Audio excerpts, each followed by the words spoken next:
Week 2 of the NFL season is over, and although there was some good games that happened this week, I feel like the storylines created this week are the bigger things to talk about. Now let's start off the Thursday night football game. Buccaneers at Panthers. The Buccaneers ended up winning that game 20-14. I had the Panthers completely embarrassing the Buccaneers in this one, but the Buccaneers ended up winning. They stopped Christian McCaffrey and Cam Newton, man. Honestly, this is the first time I've seen Cam Newton play in quite a while, and my God, he looked terrible. I think Cam Newton might be done, guys. I like Cam Newton, and I think he was a nice quarterback, but he just looks off. I'm not sure if that shoulder injury is still bothering him. I'm not sure if he's struggling to adapt to a new play style, because Cam Newton, he was always running around, running over people, running through people. He didn't care, but now, the shoulder injury happened, so they probably told him, hey, you can't play like that anymore. So now he's kind of struggling to change his game. I don't know, man, but Cam Newton, he looks done. I wouldn't be shocked if Carolina moved on from him next season. Next game, Cowboys at Redskins. Cowboys won this one 31-21. I mean, this one went as expected. The Cowboys won this one by 10 points. The Redskins did come out swinging at the start, but at the end, the Cowboys pulled away, and Dak Prescott is having a pretty good season so far. Some people are even starting to say he's an MVP candidate.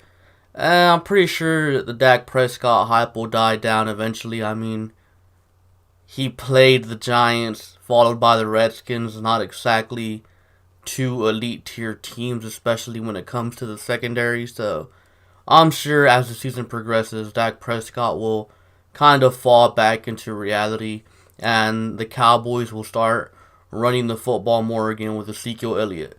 Next game, Colts at Titans. I actually had this one being a close game, but I had the Titans winning. The Colts, they just outplayed the Titans. Mike Vrabel was outcoached in this game. Marcus Mariota didn't do much in this game. I mean, the Titans just didn't play well, and if you saw before this game, the Titans game, their field caught on fire. I just thought that was pretty funny. I guess it was kind of an indication of how their offense was going to perform for that day. But the Colts narrowly escaped that game with a win by a score of 19-17. And with the Titans, man, their struggles against the Colts continue. Not only that, every time the Titans go and have a big win against, this big opponent, last week they played the Browns, they completely blew them out of the water. It feels like the following week the Titans just go on to kind of pee themselves and embarrass themselves and remind everyone, hey, we're still the Titans. We're not this legit team. And it kind of sucks, because that's kind of what the Texans used to do back in the days, like the pre-Watson days. These days, the Texans just, I don't know. I don't even know what the hell Texans are these days, but the Titans remind me of those 9-7 Texan teams, and honestly, that's what the Titans have been these past few years, a 9-7 team. Next game, Seahawks at Steelers. This one was a really close one. The Seahawks got a win here, 28-26. I honestly expected the Seahawks to blow out the Steelers, but the Steelers actually did a good job here. But, I mean, this game for the Steelers, I'm sure they don't even care about this game anymore. They care more about the health of their quarterback, Big Ben. Big Ben is out for the season. The Steelers are currently sitting at 0-2, and in my opinion, their season is over. And not only that, I feel like the Steelers made one of the dumbest moves possible. The Steelers have traded for Minkah Fitzpatrick. Why in the world would you trade a first round pick for Minkah Fitzpatrick? Like, it makes no sense. If Big Ben was still healthy, it would make perfect sense. You know, the Steelers would have been picking somewhere in the high 20s, 26, 27, 28. They would have been picking around there. So, you know, that's fine. But now that Big Ben's hurt, the Steelers are going to be picking top 10. Wouldn't even be shocked if they were picking top 6. The Steelers aren't going to the playoffs. They're not going to almost make the playoffs. This Steelers team is going to go like 6-10 at their very best. I just thought the whole training for Minkah Fitzpatrick was a bad trade. Just looking at the way the Steelers are at the moment. I mean, Big Ben's old. He's hurt. He's contemplated retirement before. I think it would have been smarter to keep that first round pick, that high first round pick, and pick a quarterback. I don't know. That's just me, but personally, I think it was done by the Steelers because, in my opinion, their season is over without Big Ben. Next game. Bills at Giants. Bills won this one 28-14. I mean, it's like I predicted. The Bills, I was expecting them to win big. Now the Bills are sitting here at 2-0. And, you know, it's giving the Bills fans some hope, I guess you could say. But, in my opinion, the Bills, they just had an easy schedule to start the season. I don't think they're a playoff team. I don't think they're legit. I still don't think Josh Allen's legit. Although I did find his post-game interview funny when they were asking him about, oh, you know, you could have played for New York. And he was like, I do play for New York. I thought that was pretty funny. But, you know, the Bills right now, they're rolling. So, I really enjoy the Buffalo Bills, man. I love their defense. Their defense made Eli Manning look like Eli Manning. Didn't do that good of a job on Saquon Barkley. But Saquon Barkley is Saquon Barkley.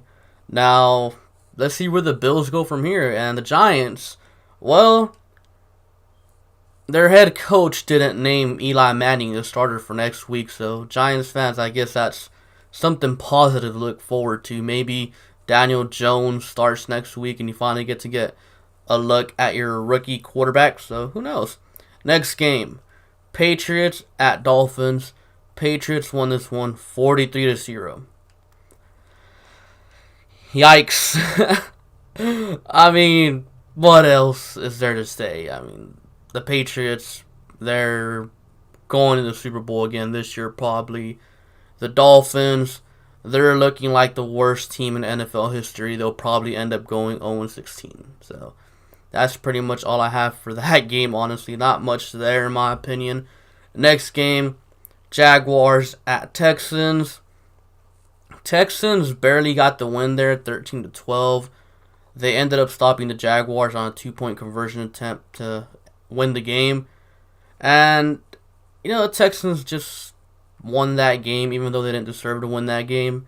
They still won it. And they got their first win of the season. But to me, the big storyline out of this game is Jalen Ramsey requesting a trade. I would be lying if I said I didn't see this coming. I said it in my Texans Jalen Ramsey video I dropped yesterday. As a Texans fan, I've been watching Ramsey since he came to the league. And since he came to the league, I just knew Ramsey would eventually want to leave Jacksonville. Why? Because Ramsey is a winner and the Jaguars are losers. Just based on that simple fact. And then you had Doug Marrone and him getting into an argument on the sideline in this Texans game. So I'm pretty sure that was like the straw that broke the camel's back. And Ramsey just demanded a trade right then and there, I felt like. So, yeah, Jacksonville is currently sitting at 0-2. They play Thursday against the Titans, who they've kind of struggled with these past few years. So, the Jaguars are in real danger of going 0-3, and in my opinion, their season is about done. I don't see the Jaguars coming back from 0-3. Nick Foles is currently hurt. Jalen Ramsey might be on the way out. I'm not even sure if he'll play this upcoming game. And not only that, it looks like Doug Marrone has lost the locker room. So, yeah, it's just not looking good in Jacksonville.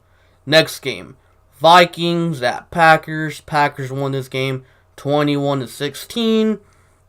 The Packers are currently 2-0 in the division. And even though Aaron Rodgers and Matt LaFleur haven't really been seeing eye to eye, the Packers are still 2-0. They're number one in the division. They're clearly the best team in the division, in my opinion, and they'll probably end up winning their division. They'll probably end up getting better as the season goes on, as they start, gelling together and understanding each other, finding some common ground on things that they think they should do and shouldn't do with the offense. So I think Rodgers is going to get better as the year progresses, and the Packers are going to get better. The Vikings, Kirk Cousins threw the ball more this game, and they lost. Kirk Cousins is not a good quarterback in my opinion, so keep feeding Dalvin Cook. Don't let Kirk Cousins throw the ball more than like 20 times, because if he does, the Vikings will lose because Kirk is not good. Next game, Chargers at Lions. The Lions won this one 13-10. I don't know how in the world this happened. I didn't get a chance to watch this game, but the Lions somehow escaped with a win and are currently 1-0-1. So technically, the Detroit Lions are undefeated. And the Chargers, man, they haven't looked too good. I was expecting the Chargers to be Super Bowl contenders, but having a close game with Jacoby Brissett and the Colts week 1, game that went to overtime, and then losing to the Lions, that's a red flag for me, in my opinion. Like, they don't look good. Maybe it's all the injuries and Melvin Gordon holding out. Melvin Gordon's holding out. Derwin James is out. Now the safety that was supposed to replace Derwin James is also out. Hunter Henry's out. Their left tackle's out. So they're kind of injured right now. So maybe all the injuries are starting to take a toll on the Chargers here early on. Maybe that's what's kind of holding them back. Maybe as players come back from injuries, they'll start to do better. But who knows, man. These Chargers, I had them in the Super Bowl this year, and so far, they've been disappointing me. Next game, Niners at Bengals. Niners completely embarrassed the Bengals 41-17, and now the Niners are 2-0 while the Bengals are 0-2. After what the Bengals did to the Seahawks last week, almost beating them, I honestly started to believe in the Bengals. But they go out there against San Francisco and lay an egg. Like, seriously, man? I wanted to believe in Andy Dalton and John Ross and the Bengals, but nope. Maybe the Niners are a team we should start looking at. They're 2-0.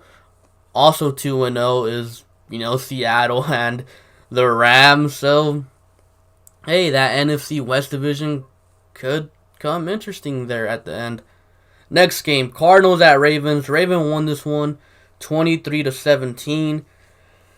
This game was closer than I thought it would be. I thought the Ravens were going to go in there and smack around the Cardinals, but it was a close game. Lamar Jackson had another nice game, and their tight end, Mark Andrews, just went off. And why do I know this? Because I was going up against him in fantasy football, and he just went off against me, and yeah, I was pretty pissed about that. But the Ravens are 2-0. They're looking good with the Big Ben injury. The Ravens are probably favorites to win this division now.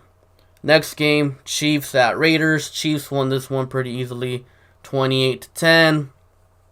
Honestly, it all happened in the second quarter. At one point, the Raiders were up 10-0.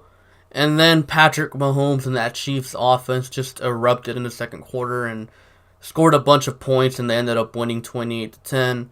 I mean, Mahomes is on fire, probably another MVP candidate again this year. The Raiders, they're 1-1, and they didn't look so good last week. Next game, Saints at Rams. Man, I'm really disappointed in this one. I thought this game was going to be very good, but unfortunately Drew Brees ended up going down with a hand injury. And now Breeze is expected to miss 8 games because he was put on IR. Hopefully the Saints are able to, stay afloat with Teddy Bridgewater as a starting quarterback for these next 8 games. But who knows? I'm not sure if Bridgewater could get the job done until Breeze gets back. And they have some winnable games in their schedule, so I don't know, man. 4-5 might be good enough for Breeze to come back and lead the way for the Saints to the playoffs, but who knows, man? Who knows? And the Rams, they're now 2-0, and things are looking good for them. They are in a competitive division, though, so who knows? Bears at Broncos. Bears won this one 16-14. Although I did have the Bears winning this one, the Broncos got absolutely robbed. That was a great finish to that game. Don't get me wrong. The Broncos went for a 2-point conversion. There was a flag, and so they went for a PAT to tie it. Then there was another flag, so they ended up going for 2. They got the 2. They were up by 1, but what's his name? Chubb got called for roughing the passer, and it kind of set up the Bears in field goal range, and their kicker made the field goal. So, yeah, that was a good finish to that game, but Broncos should have won that one. I feel like they got robbed. Eagles at Falcons. Another very good one. Came down to the wire. Carson Wentz couldn't finish the comeback, or not really a comeback, but the game-winning drive. But to be fair, the Eagles just got a whole lot of hurt. Alshon Jeffrey went down, Deshaun Jackson went down, but nonetheless, it was a very, very good game. Julio Jones with that nasty curl route there at the end to go up ahead, and Jake Matthews with that nice block as well. Next game, Browns at Jets. The Browns beat the Jets 23-3. The Jets, man, they look like a mess. Sam Darnold didn't play, yes, I know, but their O-line looks terrible. The Browns, yikes. Baker Mayfield, yeah, he did a whole lot of talking this offseason and last season, and he hasn't played well. His stats might look good for this game, but keep in mind, Odell Beckham had like a 90-yard reception. So, on a little simple slant that he took all the way.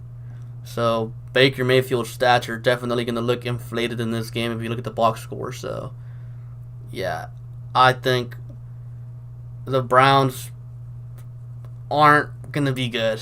I think they were overhyped, and this is the Browns we're going to get. The same old Browns, in my opinion. And, yeah, that's pretty much my opinion on the games this week. Be sure to comment down below your opinions on the games. And be sure to like and subscribe. Thank you for watching, and I'll catch you guys later. Peace.